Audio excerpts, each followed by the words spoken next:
அரசியல் கட்சிகளில் இருக்கிறவங்க இல்லை பண வசதி படைத்த சில மனிதர்கள் இவங்கெல்லாம் என்ன பண்ணுவாங்கன்னா, யாராவது தன்னை எப்பவுமே புகழ்ந்துக்கிட்டே இருக்கணும், தன்னை சுற்றி யாராவது கோஷம் போட்டுக்கிட்டே இருக்கணும் அப்படின்னு ரொம்ப விரும்புவாங்க.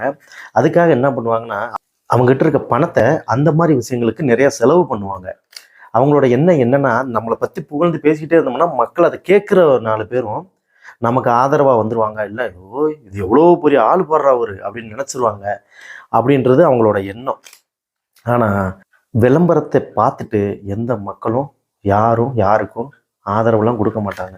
வேணும்னா அவன் யார் அப்படின்னு வேணா விசாரித்து தெரிஞ்சுக்குவாங்களே தவிர அவங்க பக்கம் சாயறதுக்கு வாய்ப்புகள் கம்மி. ஒரு பண வசதி படைத்த ஒருத்தன் தன்னை யாராவது புகழ்ந்து பேச மாட்டாங்களா அப்படின்னு அலாதி விருப்பம் அவனுக்கு. அதுக்காக என்ன வேணா செய்யலாம் அப்படின்னு ஒரு முடிவில் இருக்கான். அப்போ அந்த இடத்துக்கு ஒரு ஏழை வர்றான்.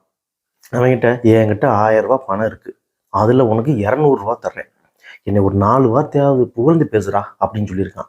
அதுக்கு அந்த ஏழை சொல்கிறான், உன்னோட அந்த பங்கீடே சரியில்லை, எனக்கு பிடிக்கல, அதனால் என்னால் உன்னை புகழ்ந்து பேச முடியாது அப்படின்னு சொல்கிறான். உடனே அதை யோசிச்சுட்டு அந்த பணக்காரன் என்ன சொல்கிறான், சரி என்கிட்ட இருக்க 1000 ரூபாயில் உனக்கு 500 ரூபா தந்துடுறேன், நான் 500 ரூபா வச்சுக்கிறேன், இப்போயாவது 4 வார்த்தை புகழ்ந்து பேசு அப்படின்னு சொல்கிறான். நம்ம 2 பேர்கிட்டையுமே 500 ரூபா தான் இருக்குது அப்படின்றப்போ நீ நானும் சமம் தான். அப்படி இருக்கிறப்போ நான் எதுக்குடா உன்னைய பார்த்து புகழ்ந்து பேசணும் அப்படிங்கிறான்.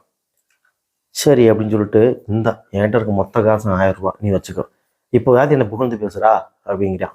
அப்போ அந்த ஏழை சொல்கிறான், டேய் இப்போ நான் உன்னைய விட பணக்காரன், நீ என்னையை விட ஏழை, நான் எதுக்குடா உன்னை புகழ்ந்து பேசணும் அப்படின்னு சொல்கிறான். அப்போ தான் அந்த பணக்காரனுக்கு புரிஞ்சிருக்கு, பணத்தை கொடுத்து பொய்யான புகழ் மொழிகளை வேணால் நம்ம வாங்கலாம், ஆனால் நிஜமான மனிதர்களை வாங்க முடியாது. அவங்க பணத்துக்காக வேணால் சும்மா அப்படியே கோஷம் போட்டு பிரியாணி போட்டுனதுக்காக வருவாங்க, கூட நிற்பாங்க, கூட்டத்தில் உட்காருவாங்க, கைதட்டுவாங்க, அறிக்கை விடுவாங்க, கூடவே சேர்ந்து சுற்றுவாங்க, ஆனால் ஓட்டா போட மாட்டாங்க. சினிமாவில் கவுண்டமணி சொல்கிற மாதிரி அரசியலில் இதெல்லாம் சாதாரணமாப்பா அப்படின்னு சொன்னாலும் வெறும் தம்பட்டை அடிக்கிறது மூலமாக மட்டும் யார் மனசுலையும் இடம் பிடிச்சிட முடியாது.